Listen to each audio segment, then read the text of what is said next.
2.5 hour long exam.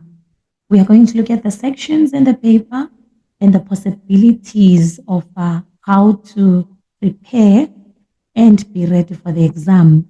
We have 3 sections in the paper. We have section A, which is a total of 50 marks. That is a breakdown of your 50 marks because it's based on content and planning, language and style, and structure. Section B is 30 marks. And then section C, shorter transactional text, is 20 marks in total.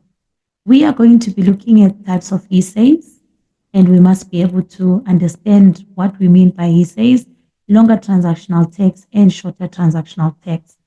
Our time management is roughly looked at as 80 minutes for section A, which is the essay, 40 minutes for section B, and 30 minutes for section C.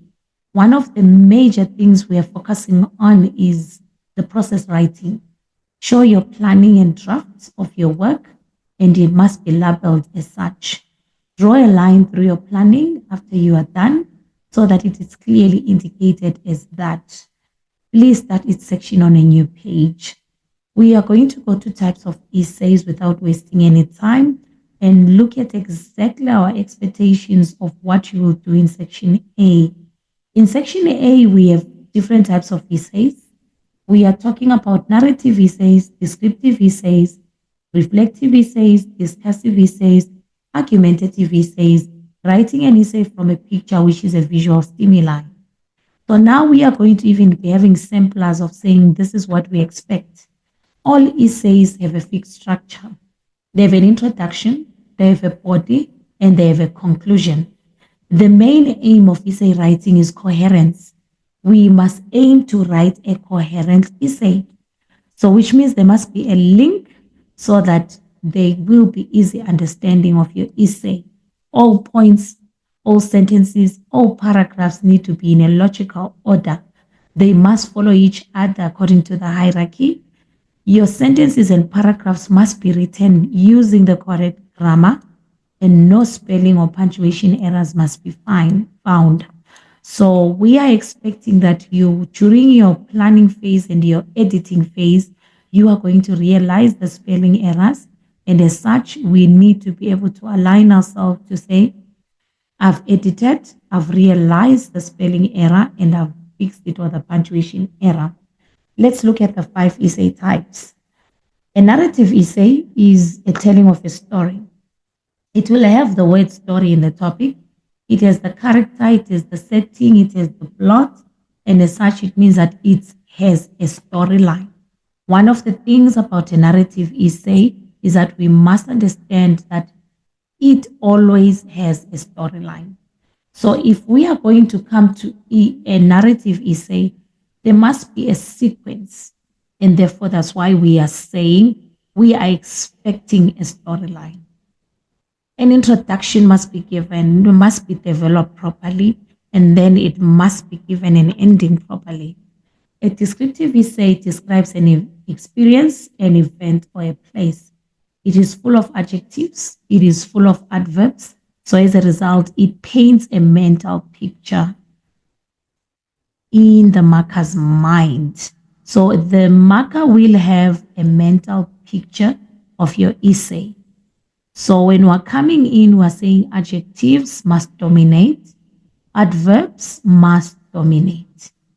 So this is the essay that we're talking about when we say it's a descriptive essay. A reflective essay shows how you think or feel about a topic, emotions, hopes, and dreams.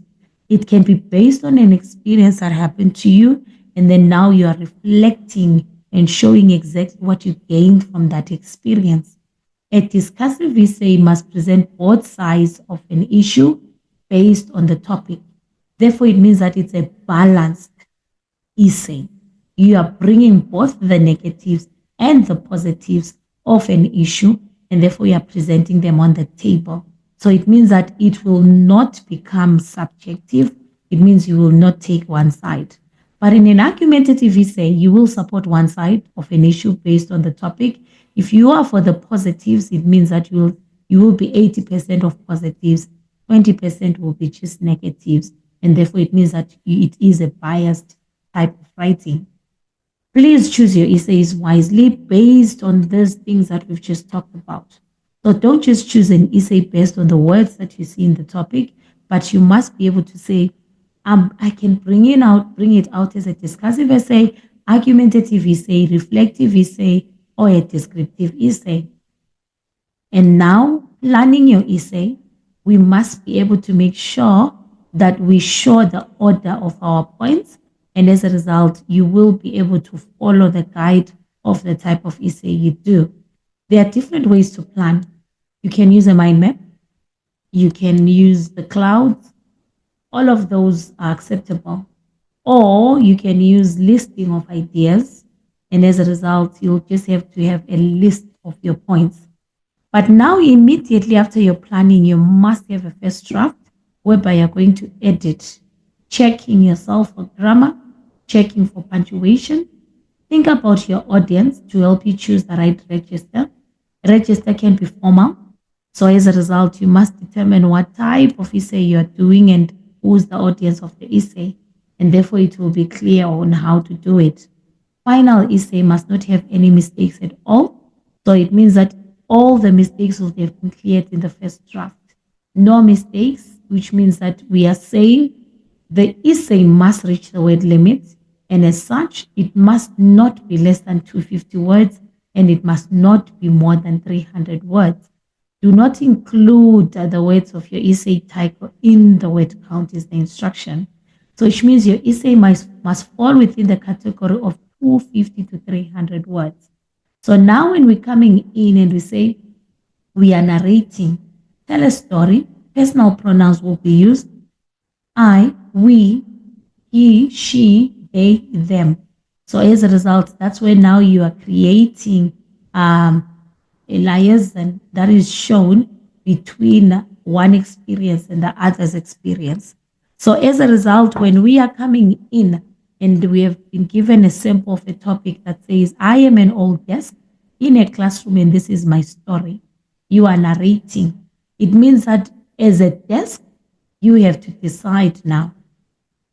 Learning point, the desk is in the science classroom. The name of the desk is Pine. Nobody sits on me anymore. Bits and pieces of me are scattered. So which means you're writing from the narration of the desk. Paragraph 2 might be old, but I'm still special. Legends have sat on me.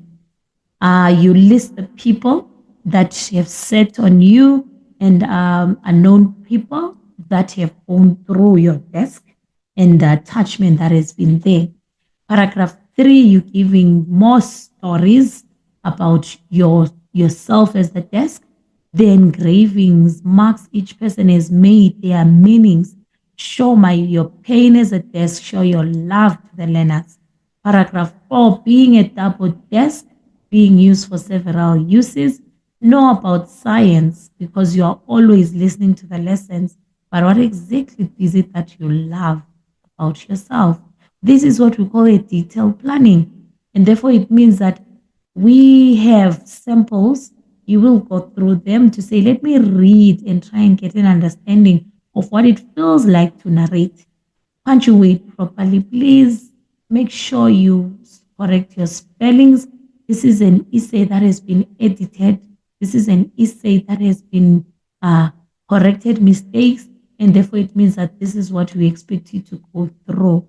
This is your final copy of your essay without any mistakes, very clean, very clear. And as a result, this is Pi now coming in and giving the experience of being a desk in a science lab. You will read through them yourself and then you'll make sense of them. Right, main features of a narrative essay, you'll definitely have characters, you'll have a plot, you'll have settings, you'll have a theme, you'll have a structure and beautiful and creative use of language. So as a result, let's make sure that we put this in place, internalize them to say, when I'm starting my essay, I need to say if I'm doing a narrative, these things must be there. Jot them down as soon as you start your writing so that you can be able to know exactly what you should have. That will guide you in the long run. So as a result, let's try and make sure that we align ourselves to the type of things that we must include in our essays. There are samples that you can use there. Let's go to descriptive essays. In a description, it's an event or an experience using adjectives, using adverbs. It must flow. Let the reader or the marker imagine what you are describing and have a mental picture, which means you have to paint a picture for them, but using words.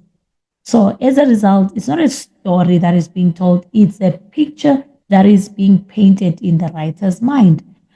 Write about what you know and might have experienced. So as a result, it will be easier for you to describe it rather than starting something that you've never seen or that you've never experienced. So it's always from a first person perspective, and you must be able to talk about the senses, sense of sight, sense of touch, sense of hearing, sense of smell. They must be included. Figures of speech must dominate the essay because now it has to sound convincing and real. So when you do that, you will be able to produce a descriptive essay. The learner chose the essay, this essay topic, as a descriptive essay type. We're going to give an example. The scene in the waiting area of a clinic or a doctor's surgery. We are saying we have to have a mental picture. We go to the final copy. A clinic waiting area is possible one of the most awkward places to be. You come in through the door or to the reception to tell the friendly lady that you are here for an appointment with the doctor. And as you go to take a seat, you politely nod to all the other people. With all this friendliness, you'll think that some people will be talking to each other, but for some unknown reason, there is silence among the adults. The only voices you hear are the receptionists talking on the phone and the little kid who is necking his mom if he can go build a puzzle or play with the toys. A few characters will always be found in the waiting area. For example, there will almost always be a kid with a sports injury accompanied by his hysterical mother. And then there's also the person with flu-like symptoms, even in the middle of summer. This is a detailed description. So when we are saying describe, it means you are putting the person who's marking you right in the middle of that room and can now visualize the people that you are describing around you. And as such, this is a sample of what we call a descriptive essay. 250 to 300 words of a description must be done, and as such, you will get your proper marks. So in a descriptive essay, characters were given, the plot was given, the setting was given, the theme was given, the structure was given, creative use of language was done. Hysterical, flu-like symptoms, calm, collected men, colored pale green and gray. These are adjectives. We are talking about adjectives that must be used in a descriptive essay because they are mandatory. You cannot deal with a descriptive essay without those. Those are samples that you can use to try and practice what we've just talked about. We go to a reflective essay. This is based on, as I said, experience, what you've gone through, and as a result, going back and looking at it from a different angle from the future. So it means emotional reactions, your own personal feelings, your own point of view must come in. So that's why we are saying a flashback technique can be used. Your essay begins now in the present, and then now you can go back and reflect. That's a style, a beautiful style of writing. Describe past events throughout the essay, and then you return to the present again in the conclusion. Styles of writing beautifully done. So as a result, when we come into reflective, something from the past is going to come in. Let's look at things I would like to achieve by the time I am 30. This is a reflective essay. The person has a dream, and therefore it means that has certain things that they want to achieve. There is the mind map. Let's go to that is the edited version. Let's go to the final essay. There are a number of things success is not. It's not money or power, although I have to admit these do have a certain ring to them. Success is bounding out of the door in the mornings because you can't bear to contain the excitement of going to work. But it's a bit pretentious, but you get the point. Success is bringing together people with universal dreams and inspiring the people you work with to walk the extra mile. I want that beautiful diction. And as such, there is a beautiful parenthesis there through the dash. I want success for additional information. I used to sit in front of the television watching Pinky and the Brain, and every single day Pinky asked Brian, "What are we going to do today?" And Brian would answer with such determination, "Today we'll conquer the world." I guess it must have brainwashed me somehow, for now I strive for the same thing. These samplers are to put an idea in your minds to say, look at the beautiful creativity, look at especially the creation and the beautiful expressions. I believe my main reason of bringing them is to now awaken the language in you to say, be very much alive in your writing. Your writing must be jumping out and it must be entertaining to the markers. So as such, which is why we will give such, and we will be able to come in and say, that's a beautiful reflective essay. So now when we come to a reflective essay, please let's make sure that the experience that we give is a lesson in it. The event that you give actually has meaning for you as well. We go to the discursive essay. Sharing thoughts and ideas is what we call a discourse, which creates the word discursive. You have to give a general point of view because it's objective. You present both sides of an argument, and as a result, you are creating awareness about the various sides of the topic. As I said before, advantages and disadvantages will be given, and as such, you look at both sides equally. I use the word 50-50, give a balanced view. So when you conclude, you just sum up the both sides, and then you leave it forward or you recommend the way forward. So as a result, that's where maybe you can state your opinion. So as such, you must be clear there. Those are some of the things that we use. I'm going to go back a little bit and talk about the language of a discursive essay. Use the present tense, be very clear and objective. Give both sides of the issue, give reasons to support each view, and then you link them together. Because this shows, however, therefore, so those are some of the examples you can use and include in your discursive essay. So now when we're coming in, we are talking about making sure that you give both the cons, both the pros, and you'll be covered. Right, we go to argumentative essay. Convince, persuade, so that the reader agrees with that opinion. So it is a subjective essay. Personal opinions must be expressed. As we say, senses must be awakened as well, so that you can be able to be convincing. You must be able to have your point of view, and as a result, it means that it must dominate. I believe when we're coming in, today young people are influenced more by their friends than by their parents. And I believe it says, are young people influenced more by their peers than their parents? In a modern world, most certainly. The person has taken a stance and declared boldly that they are for the issue that young people are influenced by their peers. Rapid change has taken place over the past 10 years in our modern world. Family values and norms have a question mark behind them. Parenthood is not exactly what it used to be. How can you explain why a grade 7 boy would share a cigarette with his friends in a portable toilet on the school premises? A number of factors need to be considered to explain such actions. Peer pressure, growing population, numbers, and times. There are definitely many factors that contribute to the influence of peers dwarfing the influence of parents on youth. The reason is given next. So now when we come in, look at the argument that he brings. He talked about influence, talked about peer, time. He talked about friends. So when you argue, you're going to bring in various points, and as such, that is going to show that it's an argument. So now these are some of the things that you can use, or topics that you can use to practice yourself. Do you agree? Do you disagree? Discuss your views. That's what we expect you to do in an argumentative essay. We are going to talk about the visual stimuli essays. You need to write an essay on one of the pictures that are provided.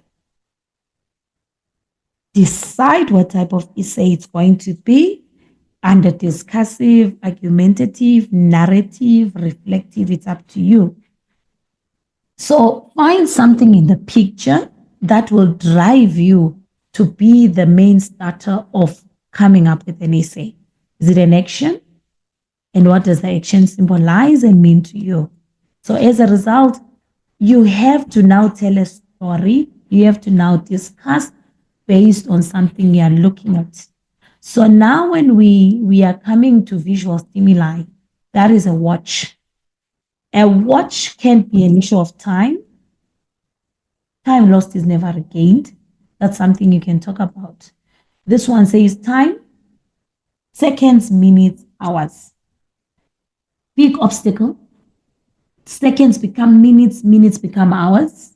A better future is so far away. Time moves, doesn't wait for no one. Wish time will grant one more favor, or you can redo something in your life and do it right.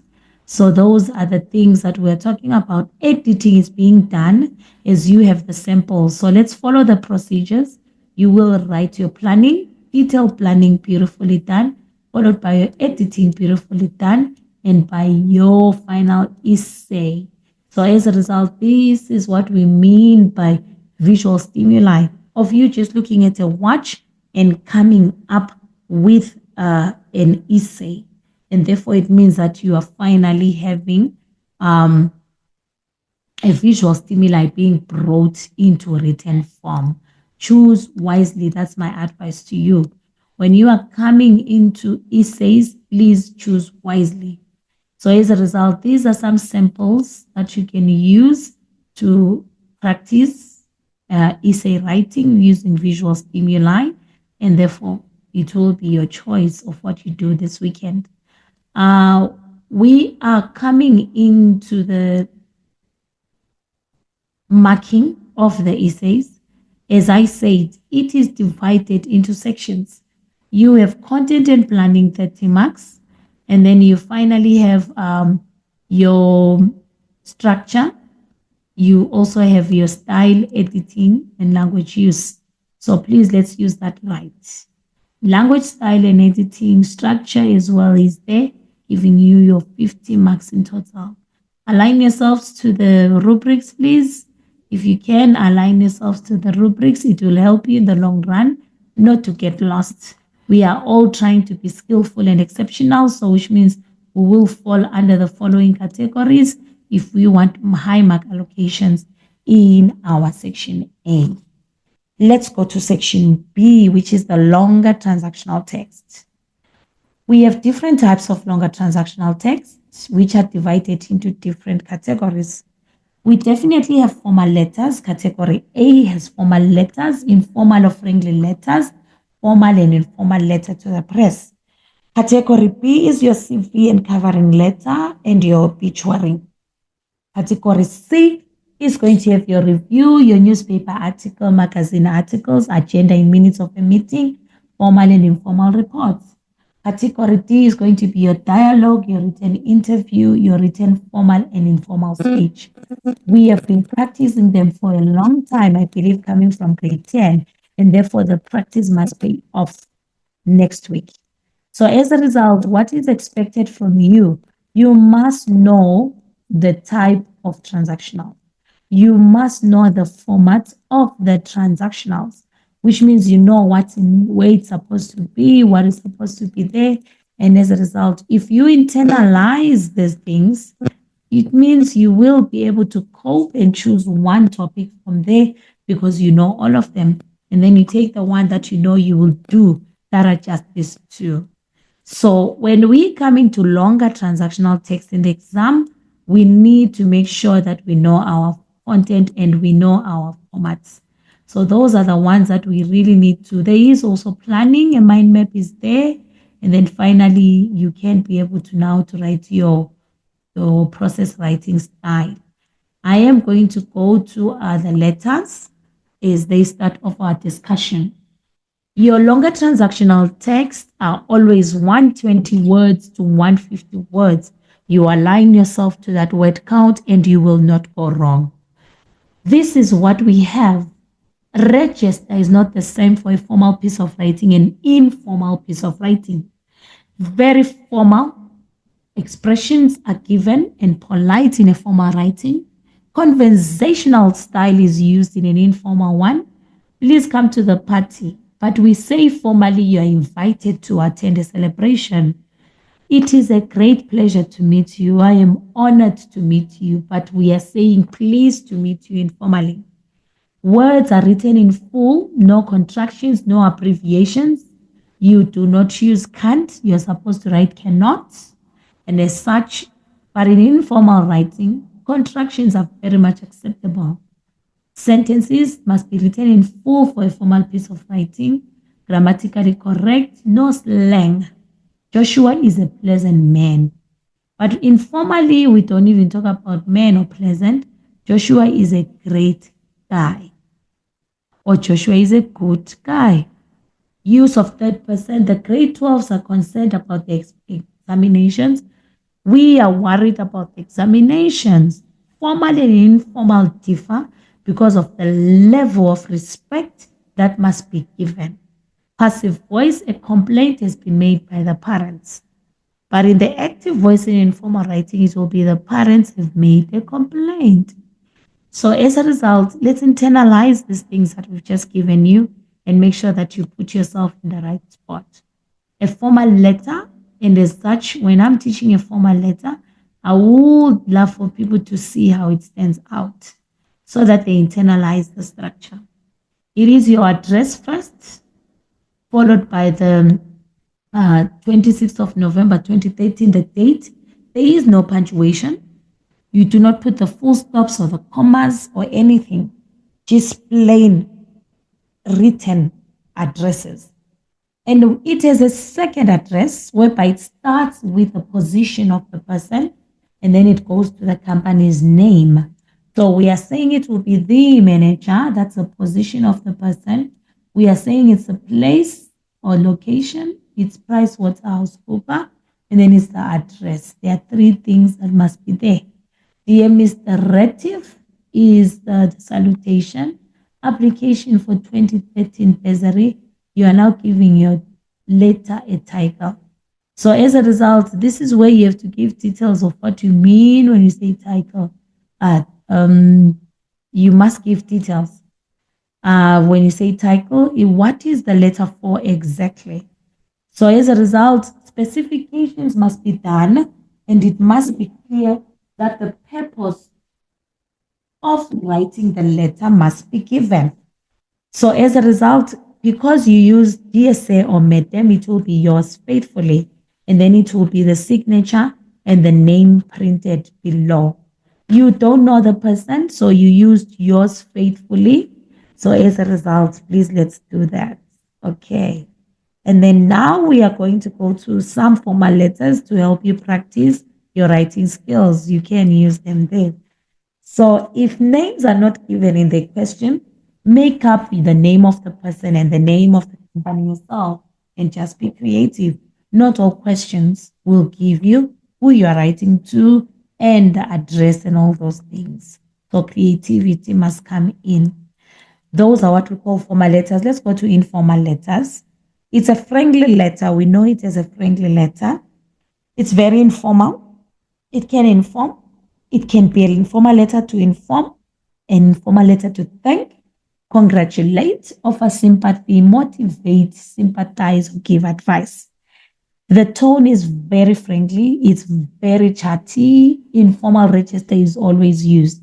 So let's pay careful attention to the layout of the informal letter as it differs to the formal letter. All planning is done.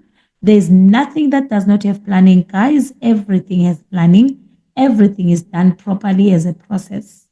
Right, there we go. It's the correct address given. It is the correct salutation or greeting given. Dear Moses, you do not have to write the surname if it's your best friend, obviously. So Moses is enough. Even when you are signing off, it will be your best friend Mkaya. So you don't have to write your surname either. Contractions are allowed. So as a result, you will be able now to feel free enough to express yourself the way you do when you're speaking face to face. Only one address, remember, that's the reason why I wanted to raise it. Okay, so now we are coming in and saying these are samplers that you can use to practice yourself. If you really are not sure that you've never really practiced one, you can actually use them as well. You have a lot of work to do, guys, this weekend, which means practice, practice, practice. We are going to go to a letter to the press, newspaper, going to a newspaper, obviously. So it has its own features and its own addresses. So as a result, a letter to the press is going for publication. So if it's going for publication, we must be able to know that it has to deal with the writer's view or opinion of what is supposed to be. So as such, it's addressed to the editor of the newspaper. So now you must be able to know that the audience is the readers of that newspaper, not the editor. It's the people who read the newspaper. So now when we coming in, it says respond to a letter in your local newspaper. In this letter, a reader argues that the death penalty should be reintroduced. Take a position. Do you support or reject the reader's view? It is, what is this one? One of the things we should do. So now, there you go. Your planning will be well done. Your draft will be done beautifully, followed by your final copy. The editor, the city press must be given, which is the name of the newspaper, the street's name, the location, and the postal code. Sir or madam, this is the letter that does not have a dear or sir. It's the only letter that does not have a dear or sir. Introduction of death penalty. Reintroduction of death penalty is the reference or the subject of the letter.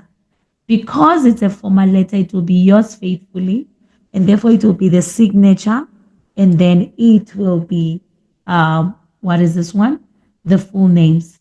Your own address that you usually write at the right-hand side of the page is now going to come at the top, which is at the bottom of the letter. So it means that there's a difference in in a letter to the press because of the position of the addresses. So our first address in a normal letter is our last address in a letter to the editor. I hope we are together there, because look at this picture, draw a mental picture, internalize it mentally to say this goes there, and as a result, you will not get lost in the exam. Please, let's try. Right, those are some of the samplers of a letter to the press that you can use to actually talk about certain things and how to express yourself, and therefore how to put the format in place. Now, when we're coming into category B, we are going to go talk about curriculum vitae, covering letter and an obituary. Different formats are coming in. It becomes more complex when it comes to formats, because it means you have so many formats that you must be able to cram. A CV is sent to a business when you're applying for a job. So it will show the potential employer important information about you and your suitability for the job. Details about your education, qualifications, previous work experiences must be provided. So as such, one of the things that we're going to talk about is no contractions are allowed, no slang is allowed. It's strictly a formal CV, normal CV with proper English and register. Potential employer is the audience, which means it must be respectful and it must be business-like, which is formal English. So as a result, let's go to the samples. You are applying for a job at a supermarket, write the CV that you will submit. It is not necessary this time around to write a covering letter, they say. So you'll be very lucky if you don't have a covering letter and just have a CV. Remember, I always repeat, everything must be planned for. Everything must be planned for. So as such, that's what we're talking about. Look at how things are done so that you can be able now to create your own, and you are able now to come through with every information that is needed. Look at the subtitles, know which one comes first, which one follows, so that you'll be able now to tell yourself that I can write the CV in the examination and not fight with the markers for the wrong language used and the wrong formats used. Right.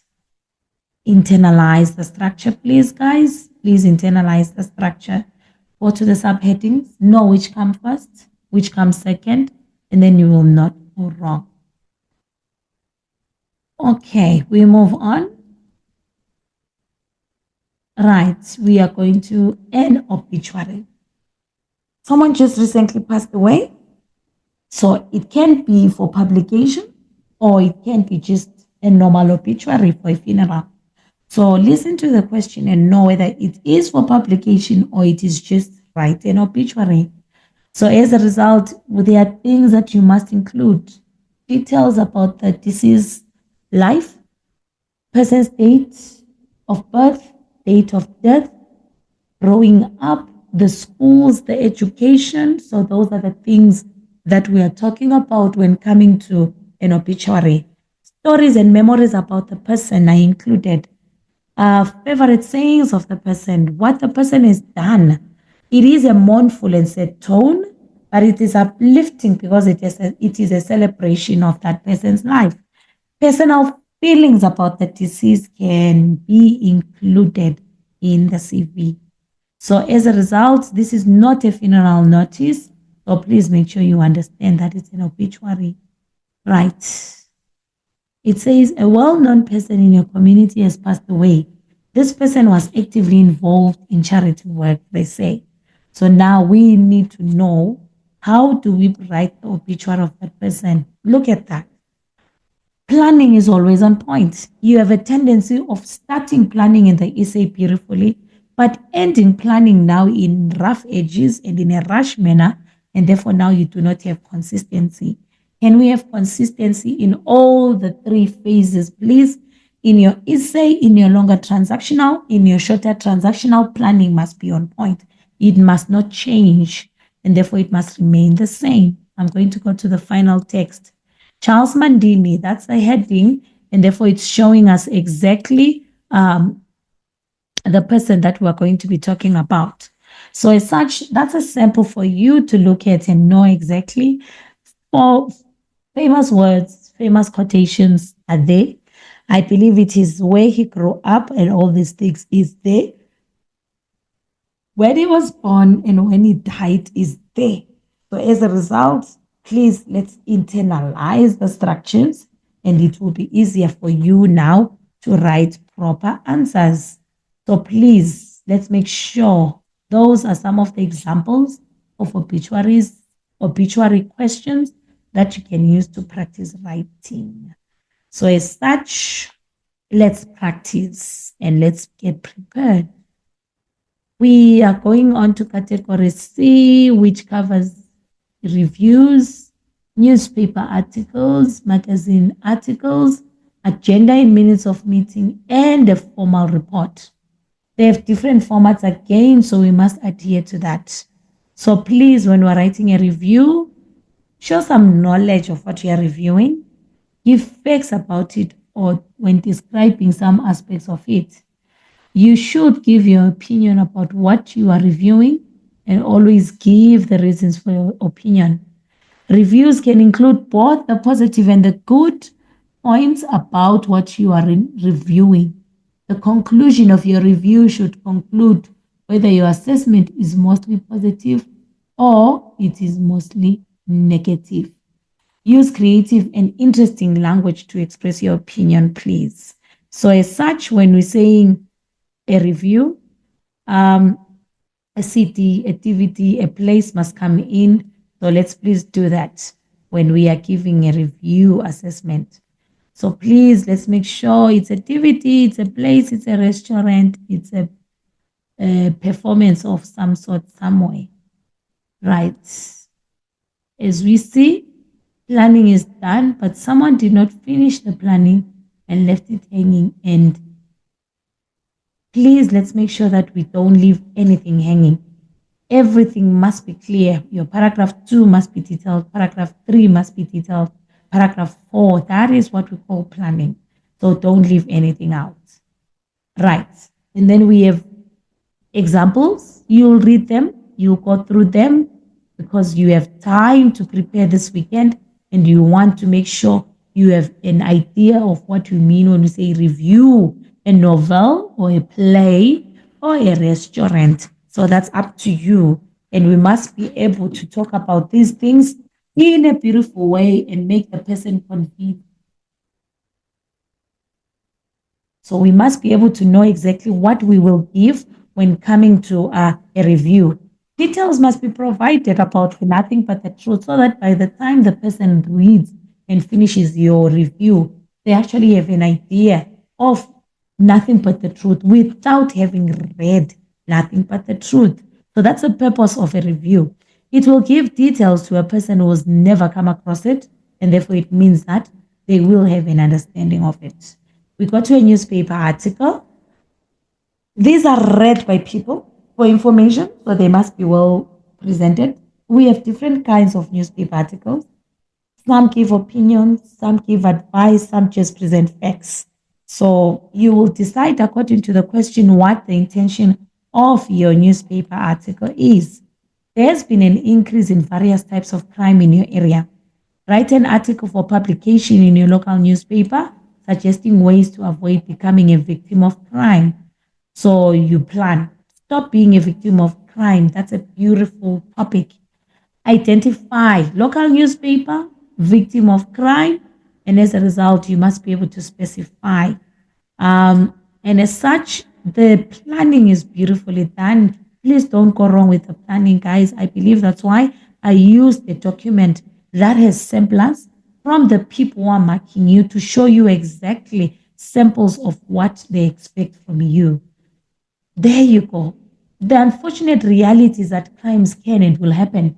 Here are some tips that will help you to avoid becoming a victim of crime. You are giving tips, it means you're advising people, and as such, beautiful advice given there. And therefore, that's what we call a newspaper article. Remember, the purpose will determine what you're supposed to do. So don't just generalize. Make sure you know what you're supposed to do. Beautiful questions there that you can use for practice sessions. You can use them. So please, let's go all out and make sure that we get it right. We'll be fine when we do that. All right, let's go on to a magazine article as well. Remember, we have two types of articles. We have a newspaper and then we have a magazine. Now, this one appears in a magazine. Like a newspaper, it has the same purpose. Information will be given, entertainment, advising. So as such, you must be able now to give advice, give some opinions, and as a result, it must be captivating. Creative language must be used. Let's be very creative. Look at the diction that is used in these samplers so that you can align yourself to say, I must write interesting language. Your language must be alive to entertain, to actually wake up the marker so that they can mark you. You are a committee member of your school magazine. So write an article covering the sports highlights of 2013.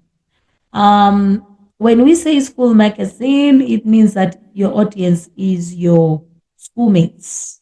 And as such, let's look at the beautiful product given. What a sporting year, it says. And then what does it do? Yes, you have it. 2013 has been the greatest sports year in the school's history. Winning all their games and the provincial championships, our soccer team did a mighty job. Special congratulations to Mike Malauzi for being selected as SA School's captain. Redin Charlie, the netball captain, did a super job leading a team to win all the games. Talk about jet propelled. We have to say a big congrats to Jackson Zondo, who won every sprint in sight. Doing 10-1 for the 100 meters is not shabby. And in the distance events, everybody just saw Ngobe Moravi's dust. So athletics and cross country also ruled the roost. None of this would have happened without Mr. Treviwe and Mrs. Mdota. Their encouragement, coaching, and motivation led us all the way. We say a very big thank you. So, sports cats, enjoy looking back on a magical year. It's a magazine. It must be entertaining, guys. It must be captivating. It must capture the audience, which is your marker, and as such, beautifully expressed there. So please go through the sample and make sure that you listen to the language and the expressions. Then it will guide you to producing your own. We are going to go to the next transactional.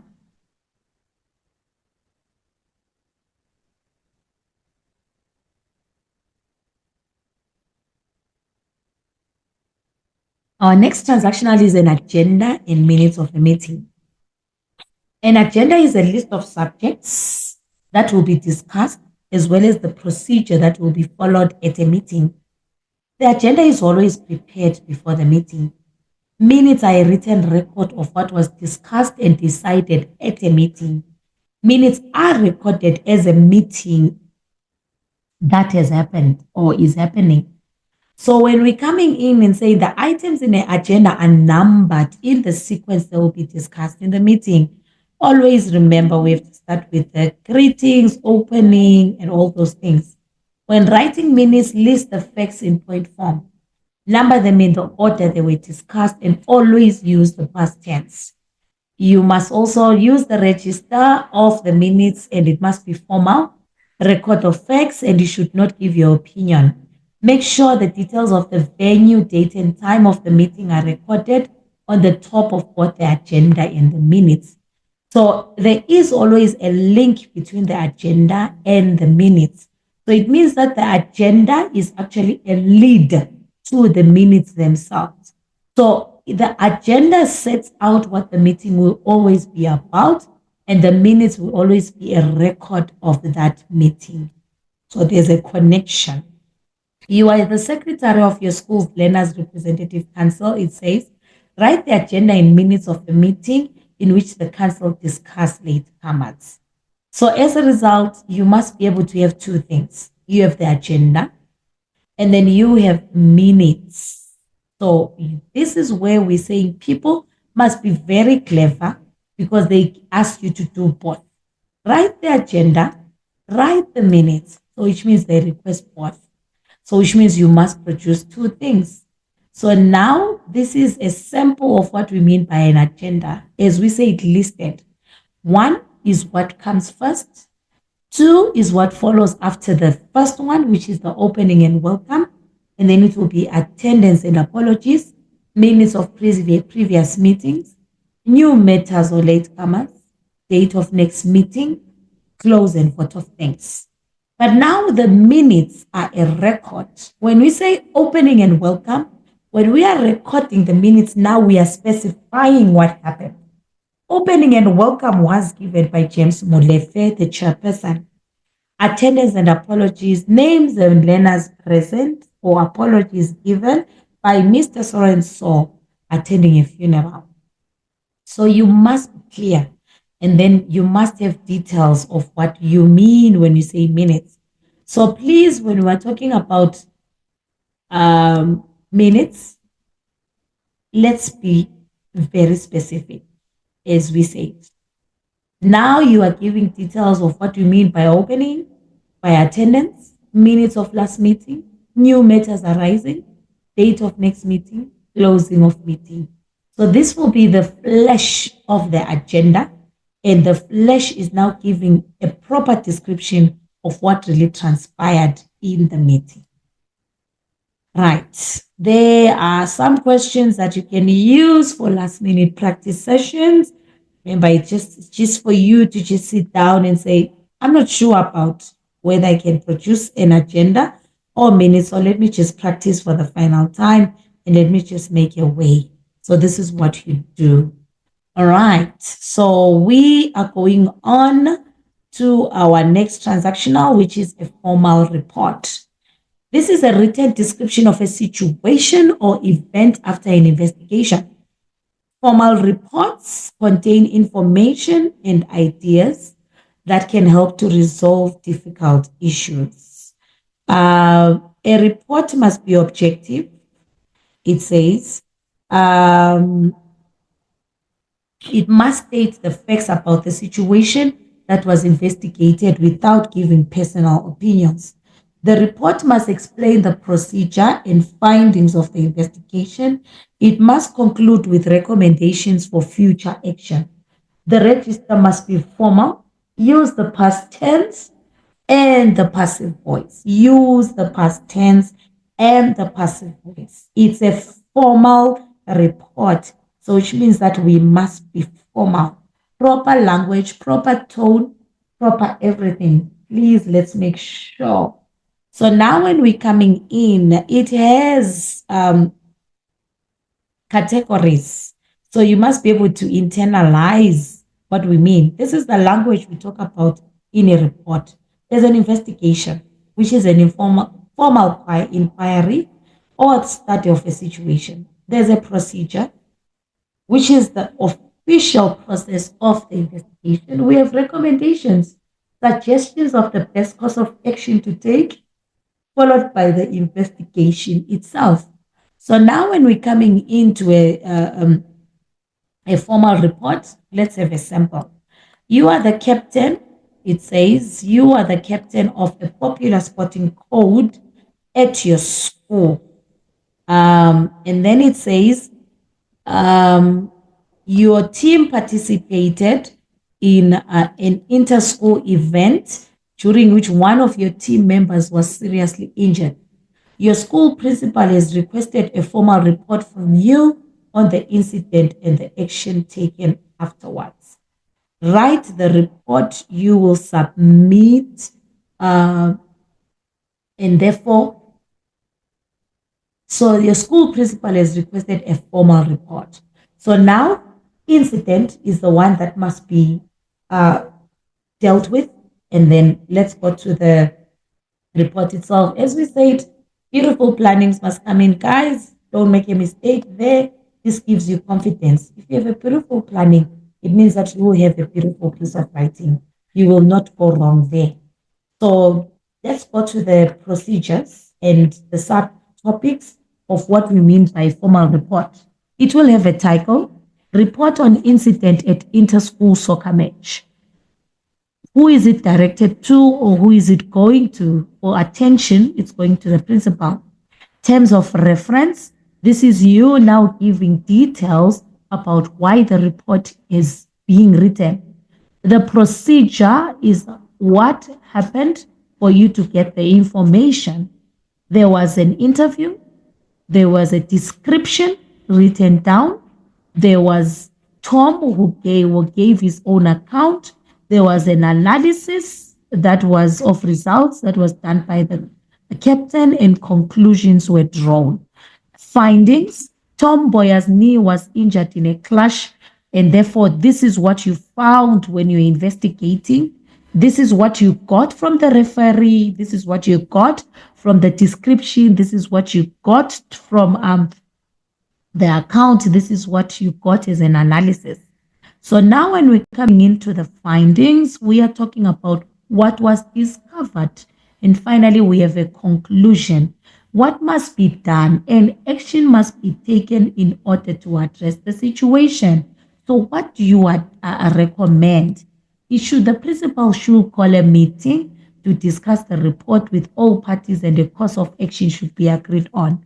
Look at this. When you are going into your report, you must know, I have a heading.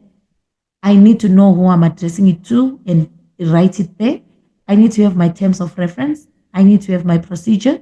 I need to have my findings. I need to have my conclusion, followed by the recommendations. signing and the dating done. Know the structure of your transactionals. Know what comes first, what comes second, and therefore it means that you know how it stands out. If you know how it stands out, you will not go wrong. It means that you'll be able to produce it. So that's what we call a formal report. Those are some of the topics that you can now play around with and try to get a gist of common topics and common things that can be used to practice. I need us to understand the importance of knowing that whatever we're doing is a format, and therefore you must align yourself to it. Let's go to category D. Category D is a dialogue, is a written interview, has a formal and informal speech. Writing a dialogue is a conversation. The people speak about a specific topic. So it can be a formal dialogue depending on the age and who you are talking to, and there can be an informal dialogue. If it is formal, the language must be polite, no contractions must be used. But if it is informal, there are no contractions. My apologies. If it is informal, contractions can be used because it is informal language used. So it means that the structure of a dialogue is the same to that one of a play. So it can now have certain things that encompass directions. A close friend has upset you in some way. Write out the dialogue that takes place between you and your friend in which you discuss with him or her what she has done. Right. Let's look at how it's supposed to stand out. Here it is. Argument between two friends, Boy and Andile. And then now we have columns. We have the name on the left-hand side of the column. And then nothing must be written underneath the name. All conversations are beyond the column, and therefore they must be pegged correctly. Right. You have your tone and stage directions in brackets. We know the drill. It means it's giving feelings, actions, and all those things. So as a result, those are the ones that you need to now practice on. To say they give more information, and as a result, they will give you more flesh. So please, let's make it neat and beautifully done. You make it neat and stand out beautifully, you will not go wrong. Remember, columns must be respected, and it means that you do not put quotation marks, because there are still people who want to put quotation marks because they say it's a conversation. There will be no quotation marks. So as a result, those are our longer transactional, what is this one? Category D. These are some of the examples that you can use for practice sessions, and you can go through them and see what you know. We are going to go to our next transactional text. Right. Interview is what follows. The same as a dialogue. The only difference is that it's not a conversation between two people, but what it is that it is a question and answer dialogue. So it means that a written interview in the exam uses formal language. Avoid using slang, contractions. Written in the format of a dialogue as a record of the actual words. The purpose of an interview is to record exactly what each person said as accurately as possible. So as a result, investigating is being done, more information is being solicited, and as such, it says your local municipality needs male and female administrative assistants. You have applied for one of these positions. The municipal manager has invited you to an interview. Write out the interview that takes place between the two of you. Okay. Let's look at this. You are asking questions. Mr. Guerrara is going to, what is this one? Is going to be interviewed by the manager, and therefore questions must be asked and answers must be given. So as a result, please let's make sure that we understand. If you're asking a question, you will have to put the question marks. You cannot leave them be and pretend they are not part of you. you. So that's very important. Right. Um, those are some of the questions that you can use as a practice field. And as such, it can draw you now to actually bringing something before the examination to practice on that you can actually perfect. Let's go to the speech. A speech uses formal language if it's a formal speech. And as such, it must be polite, it must be sincere. So as a result, you have been selected to deliver a farewell speech on behalf of the grade 12 learners at your final school assembly. Write out your speech. Let's look at the type of language that was used in the register. The principal, Mr. Dumini, honored guests, teachers, parents, and most importantly, the grade 12s of 2023. Introduction is always going to give you the hierarchy of the audience that you are addressing. So as a result, the person listed, you must be able to also list the delegation that you are addressing, and as such, from the highest in the hierarchy to the lowest in the hierarchy. So as a result, this is what we mean by beautiful formal language. I was talking to Mr. Dumini earlier, and he said that this matric group is one of the best classes in years. We are a credit to ourselves and our families. That's formal language. So as such, when you are doing a speech, let's make sure we inspire. We make sure that we give an opportunity to give honor where it's due, and as such, you must be able to use proper language. So those are some of the topics that can be utilized in your process writing and preparing for the exams and trying to see what you know at the moment. We are saying we must be able now to go to the next section, which is the shorter transactionals, which is our final section C. What do we have?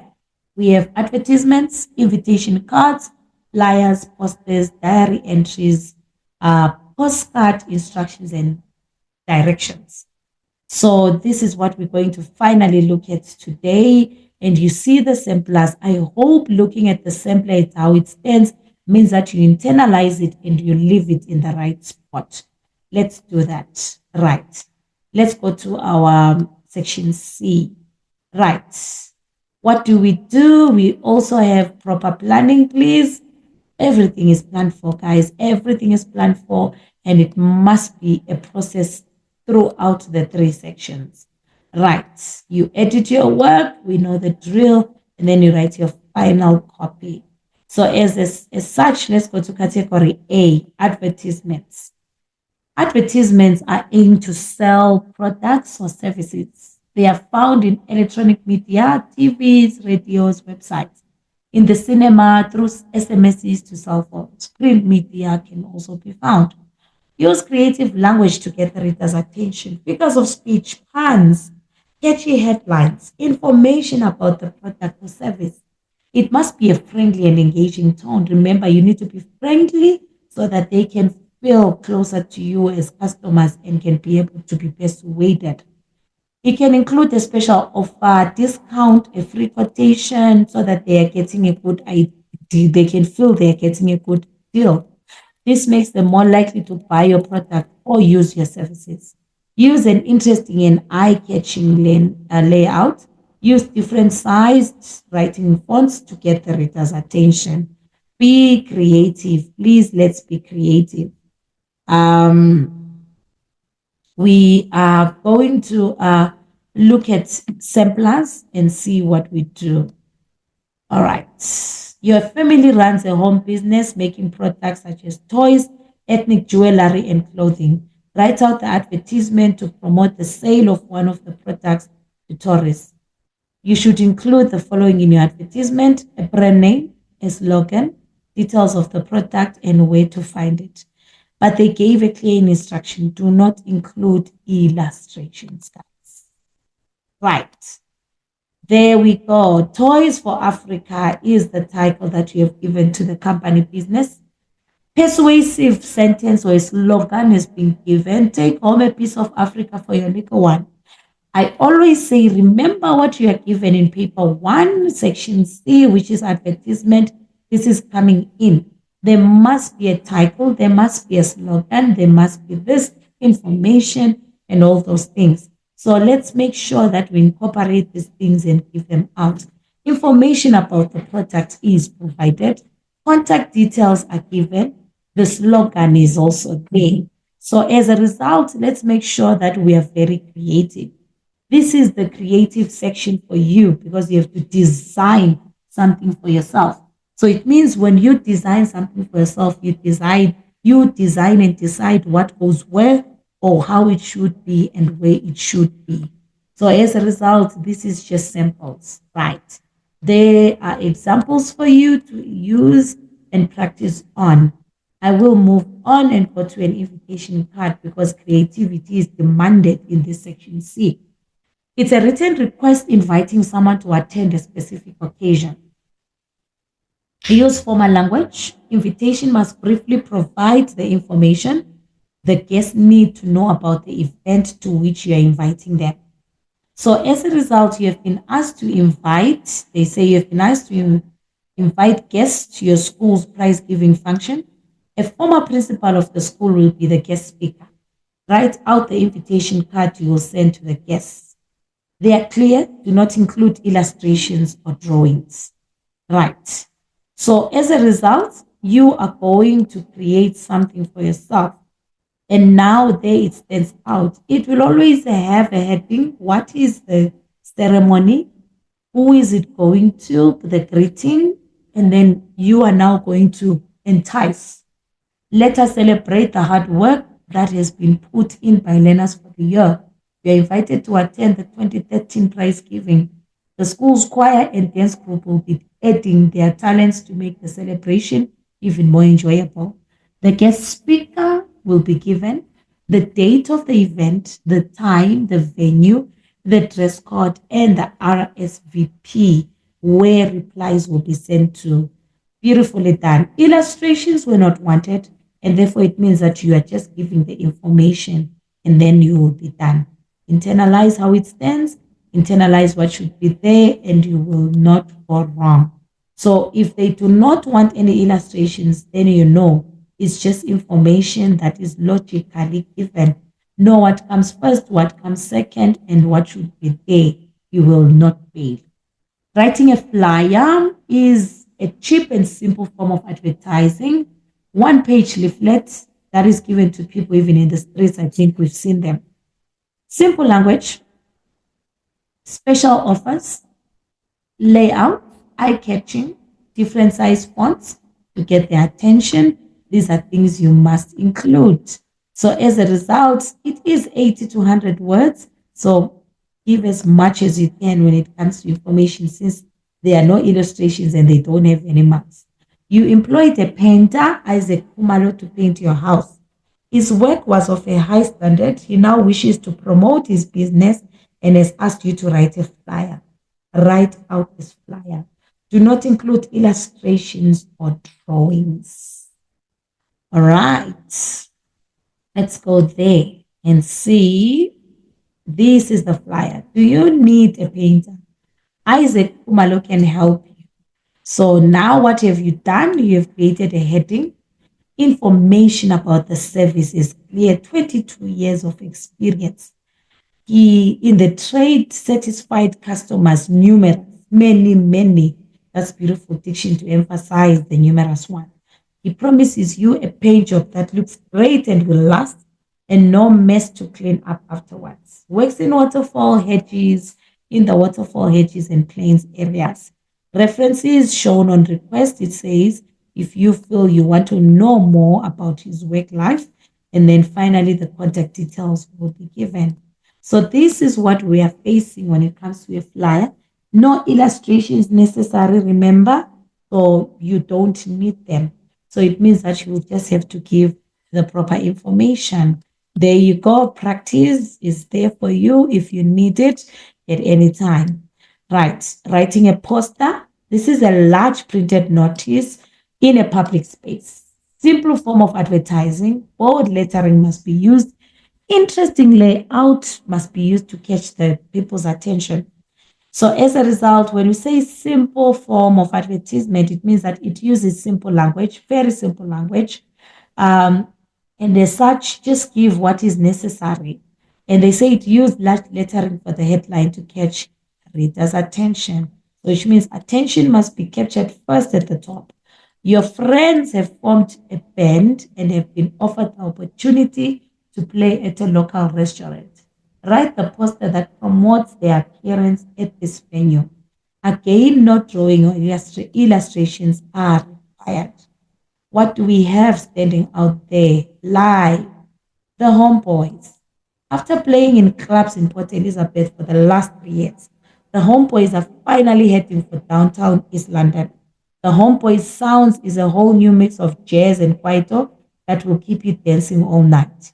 Featuring the amazing bass guitarist Banjo, one night only, where the Chisanyama restaurant, where 68 Gleason Avenue, where in Fayetteville. When 16 November 2013, time 1800 to 2300, cover charge 20 rand per head, secure parking at the restaurant, and the casual dress code is needed. This is what we call a flyer where all necessary information is needed, and then you will be fine. There are your practice ground sessions for you to now strengthen yourself in the last minute. It's never too late to try, and it's never too late to work hard on it. Right, we go to category B of our section C. Diary entry, or it can be a postcard. So it means you must be able to know so that you are prepared for any one of them. So when we say diary entry, it's a personal account of events, thoughts, and feelings, which means it's in the first person narrative. I, me. So it's the writer himself writing the diary entry. So as a result, you are in grade 12 and you have been experiencing mixed feelings about the final examinations. Write down your diary entries for the following 2 days: the day before the examination starts and the last day of the examination. So you have 2 diary entries, and as such, it means that you must meet the word limit. Right. First date is Monday, 6th October. Second date now is towards the end of the year, which is Wednesday, 27 November. What happened on 6th October? I feel stressed but excited as this is the beginning of the end, my final high school chapter. I'm nervous because I don't know what to expect. Did I study enough? My whole school career is almost over. But on Wednesday, now 27 November, the month flashed by. It's over. A huge burden is lifted off me. I am so happy. I gave it my best shot. All I can do is wait for the results now. I feel a bit sad too.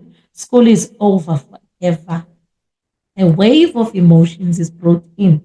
A beautiful contrast of emotions has been brought in. And therefore, that is what we call diary entrance. And then there's your practice ground again. You use what you need, you try where you can, and as a result, you internalize what you must in these final hours. Now we go on to our final category, I believe. Yes, I believe it's our postcard. Yeah, it must be our postcard. Our postcard is a postcard is a short message sent by post that briefly tells someone your news and let them know you are thinking of them. So the question says you are far away from home at a beautiful holiday resort. Write the text or words of a postcard that you would send to a family member describing your experiences. No illustrations are needed. Far away from home, beautiful holiday resort. Family member experiences must be brought in. Let's see. There we go. 9 December 2013, where exactly in KwaZulu Chalets? Who are you writing to and sending the postcard to? Your mother. There is a beautiful description of the place, and as such, scenery is simply great. We've seen so much awe-inspiring mountains, green forested valleys, silver river wind their way in the distance, wind their way in the distance. Silver rivers wind their way in the distance. The game reserve is amazing. When you see them close up, lions are so big and scary. We saw an impala being hunted by a pack of wild dogs. It was so cruel I couldn't watch. Our camp is basic but comfortable. Everyone is so friendly and helpful. I'm having a super time, but missing you a lot. Informal salutation, lots of love. It's from Primrose.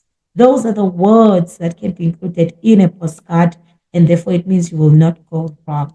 So please let's internalize. There are your questions that you can use as last minute to try and gamble with trying to seal in your content and practicing how to write a postcard. Right, we move on. And we are going to go now to our last category, which is category C. One of them must be known, must be written. Both of them must be known. One of them must be written in the exam. It can be instructions or directions. It's either of those two. Let's look at writing instructions. It's a way of explaining how something is done. They explain how to do something step by step. So as a result, the language should be very formal, the tone and should be very factual and informative. Organize the instructions so they follow each other in a logical order in point form list. Right. You have been asked by a sports coach to help if a mouth-to-mouth emergency situation occurs on the sports field. He has asked you to write a set of instructions on mouth-to-mouth artificial respiration. Artificial respiration, as they've explained, is helping someone who has stopped breathing to breathe again by placing your mouth on his or hers and blowing your air into his or her lungs. Okay, let's see the instructions that we get. There we go. I believe the set of instructions must be in point form. The instruction says use of imperative voice. Do this. Place the person. Pull his or her jaw. Blow. Repeat. That's what we call an imperative voice. So the heading will be given instructions for mouth artificial respiration. And then finally, it will be given now as imperative commands, and as such, verbs must be used, imperative verbs must be used for you to give the instructions. Place the person face up. Tilt the head back so his or her chin points upwards. Using your fingers, remove any food from his or her mouth.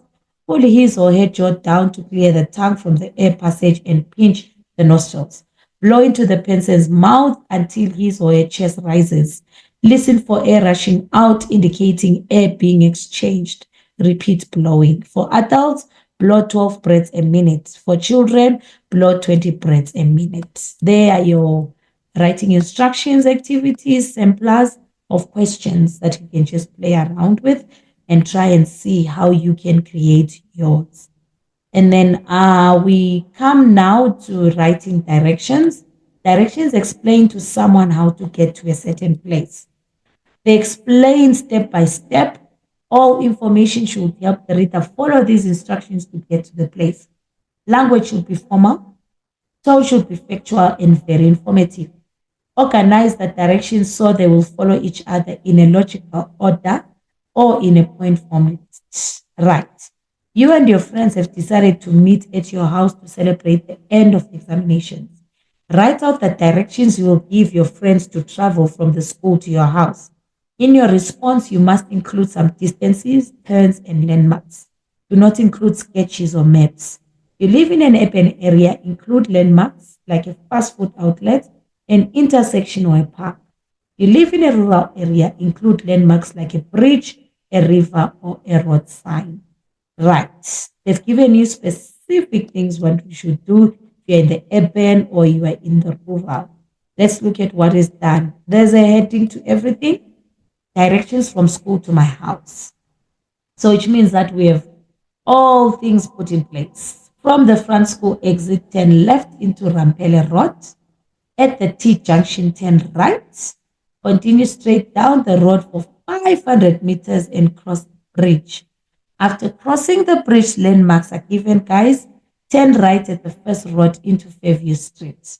Go straight past Fairview Shopping Center. At the robots, turn left at the corner cafe into Edward Street. I live at 11 Edward Street on the left-hand side of the road. The house has a blue front door, a red roof, and a green gate. No one can get lost now because the directions have been clear. Let's learn to direct people. So as a result, this is where you can practice for yourself to say, let me try my own, my left, my right, my landmarks and everything and buildings and all those things. And believe me, you won't go wrong on Monday. So as a result, this is you trying to seal in your paper 3s. So when we are saying we're giving you samples, we are saying, please look at how it stands out. Look at what is supposed to be given, and then you'll be able now to produce your own. Samplers will give you a guide. I mean, at this last moment in time, the one thing that you can do now is to say, oh, I used to confuse and put this first, but I'm seeing that this goes where. Instead of me starting with this, I'm supposed to start with that. This goes to the end.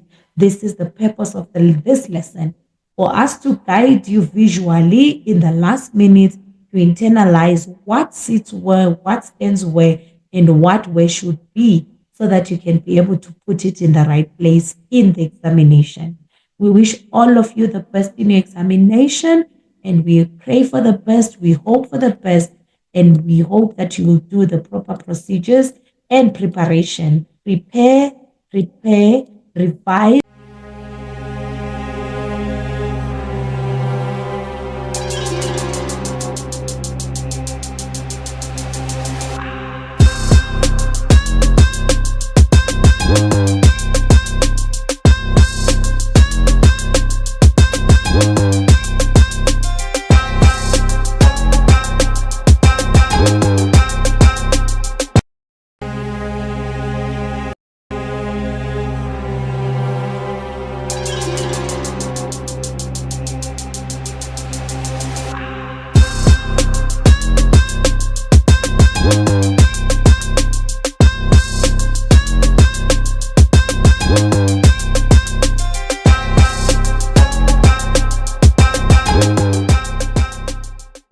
Hour-long exam. We are going to look at the sections in the paper and the possibilities of how to prepare and be ready for the exam. We have 3 sections in the paper. We have section A, which is a total of 50 marks. That is a breakdown of your 50 marks because it's based on content and planning, language and style, and structure. Section B is 30 marks, and then section C, shorter transactional text, is 20 marks in total. We are going to be looking at types of essays, and we must be able to understand what we mean by essays, longer transactional text, and shorter transactional text. Our time management is roughly looked at as 80 minutes for section A, which is the essay, 40 minutes for section B, and 30 minutes for section C. One of the major things we are focusing on is the process writing. Show your planning and drafts of your work, and it must be labeled as such. Draw a line through your planning after you are done so that it is clearly indicated as that. Please start each section on a new page. We are going to go to types of essays without wasting any time and look at exactly our expectations of what you will do in section A. In section A, we have different types of essays. We are talking about narrative essays, descriptive essays, reflective essays, discursive essays, argumentative essays, writing an essay from a picture, which is a visual stimuli. So now we are going to even be having samplers of saying this is what we expect. All essays have a fixed structure. They have an introduction, they have a body, and they have a conclusion. The main aim of essay writing is coherence. We must aim to write a coherent essay. So which means there must be a link so that there will be easy understanding of your essay. All points, all sentences, all paragraphs need to be in a logical order. They must follow each other according to the hierarchy. Your sentences and paragraphs must be written using the correct grammar, and no spelling or punctuation errors must be found. So we are expecting that you, during your planning phase and your editing phase, you are going to realize the spelling errors. And as such, we need to be able to align ourselves to say, I've edited, I've realized the spelling error, and I've fixed it, or the punctuation error. Let's look at the 5 essay types. A narrative essay is a telling of a story. It will have the word story in the topic. It has the character, it has the setting, it has the plot, and as such, it means that it has a storyline. One of the things about a narrative essay is that we must understand that it always has a storyline. So if we are going to come to a narrative essay, there must be a sequence. And therefore, that's why we are saying we are expecting a storyline. An introduction must be given, must be developed properly, and then it must be given an ending properly. A descriptive essay describes an experience, an event, or a place. It is full of adjectives, it is full of adverbs. So as a result, it paints a mental picture in the marker's mind. So the marker will have a mental picture of your essay. So when we're coming in, we're saying adjectives must dominate, adverbs must dominate. So this is the essay that we're talking about when we say it's a descriptive essay. A reflective essay shows how you think or feel about a topic, emotions, hopes, and dreams. It can be based on an experience that happened to you, and then now you are reflecting and showing exactly what you gained from that experience. A discursive essay must present both sides of an issue based on the topic. Therefore, it means that it's a balanced essay. You are bringing both the negatives and the positives of an issue, and therefore you are presenting them on the table. So it means that it will not become subjective. It means you will not take one side. But in an argumentative essay, you will support one side of an issue based on the topic. If you are for the positives, it means that you will be 80% of positives, 20% will be just negatives. And therefore, it means that it is a biased type of writing. Please choose your essays wisely based on these things that we've just talked about. So don't just choose an essay based on the words that you see in the topic, but you must be able to say, I can bring it out as a discursive essay, argumentative essay, reflective essay, or a descriptive essay. And now, planning your essay, we must be able to make sure that we show the order of our points, and as a result, you will be able to follow the guide of the type of essay you do. There are different ways to plan. You can use a mind map. You can use the clouds. All of those are acceptable. Or you can use listing of ideas, and as a result, you'll just have to have a list of your points. But now, immediately after your planning, you must have a first draft whereby you're going to edit, checking yourself for grammar, checking for punctuation. Think about your audience to help you choose the right register. Register can be formal. So as a result, you must determine what type of essay you're doing and who's the audience of the essay. And therefore, it will be clear on how to do it. Final essay must not have any mistakes at all.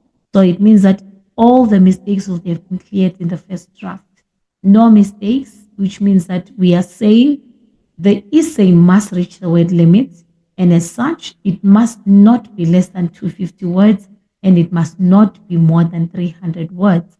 Do not include the words of your essay title in the word count is the instruction. So which means your essay must fall within the category of 250 to 300 words.